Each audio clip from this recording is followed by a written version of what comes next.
standard history ડિબેટ્સની અંદર first યુનિટની અંદર આગળનો ટોપિક છે આપણો પોર્ટુગીઝ સાગર સામ્રાજ્ય જે ફર્સ્ટ જે પ્રજા ભારતમાં આવી પોર્ટુગીઝો બરાબર એની વાત છે તો સૌથી પહેલા કઈ વાસ્કો ગામા નીકળ્યા હતા અમેરિકામાં વસ્તુ શીખવા પણ જળમાર્ગ સાંભળી કે અમને ભારત એટલે વાસ્કો ગામા છે એ ભારતમાં આવ્યા ક્યારે 1498 માં બરાબર 1498 માં વાસ્કો ગામા જે છે એ ભારતમાં જળમાર્ગે આવ્યા હતા ભારતમાં પોર્ટુગીઝોનું મુખ્ય મથક કયું હતું ગોવા એટલે ક્યાં ઉતર્યા હતા પહેલા તો ગોવામાં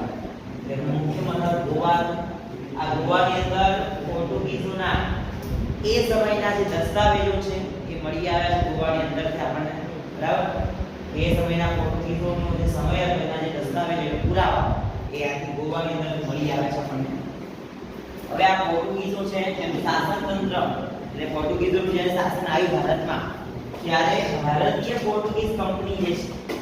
છે કે અત્યારે ભારતની અંદર આવીને જે કંપની સ્થાપી તે ભારતીય પોર્ટુગીઝ કંપની કહેવાય હવે એ કંપનીના જે પત્ર વ્યવહારો છે એટલે ભારત અને પોર્ટુગીઝો વચ્ચે જે પત્ર વ્યવહાર થાય કંપની અને સરકાર વચ્ચેના એ પત્ર વ્યવહાર અને દસ્તાવેજો એટલે પુરાવા આનો લિસ્બન શું છે પોર્ટુગલ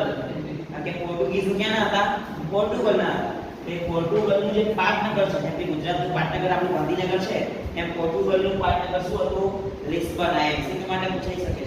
તો એ લિસ્બનની અંદર એના પત્ર વ્યવહાર અને દસ્તાવેજો છે એના દ્વારા આપણે એનો ઇતિહાસ પોર્ટુગીઝોનો જાણી શકીએ છીએ પછી છે કે ગોવા અને લિસ્બન એટલે આપણા ભારતની ગોવા છે લિસ્બન છે ત્યાં પોર્ટુગલ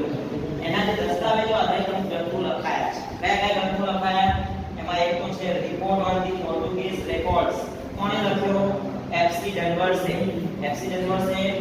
આ ગ્રંથ લખ્યો એની અંદર આપણે ગોવા અને લિસ્બન બંનેના દસ્તાવેજો છે એ આગળ રજૂ કરેલા છે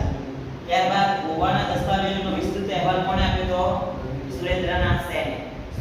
સેન આપણા ભારતીય ઇતિહાસકાર છે બરાબર અને એમણે શું કર્યું તો ગોવાના દસ્તાવેજોનો વિસ્તૃત અહેવાલ એક મોટો અહેવાલ રજૂ કર્યો આ આપણા ભારતના છે સુરેન્દ્રનાથ સેન એમણે આ ગોવાના દસ્તાવેજો વિસ્તૃત અહેવાલ રજૂ કર્યો છે એમસીક્યુ માટે એક માર્ક્સ માટે પૂછી શકે અને ડોક્ટર જીએમ મહેતાએ history of the Christianity in India આ ગ્રંથ લખ્યો ડોક્ટર આરસી મજુમદાર દ્વારા પણ અહેવાલ રજૂ કરાયો જેમાં ઇતિહાસનો અહેવાલ રજૂ કર્યો મુંબઈ ગેઝેટિયર અને કેમ્બ્રિજ ઇન્ડિયન હિસ્ટ્રી ગ્રંથ કોણે લખ્યો તો પોર્ટુગીઝોની જે રાજકીય અને આર્થિક પ્રવૃત્તિઓ છે એની અંદર વર્ણન કરવામાં આવ્યું છે અને પોર્ટુગીઝ કંપનીને ભારતની અંદર એસ્ટોલા ઓફ ઇન્ડિયા તરીકે ઓળખવામાં આવે છે બરાબર આ ખાસ ધ્યાન રાખજો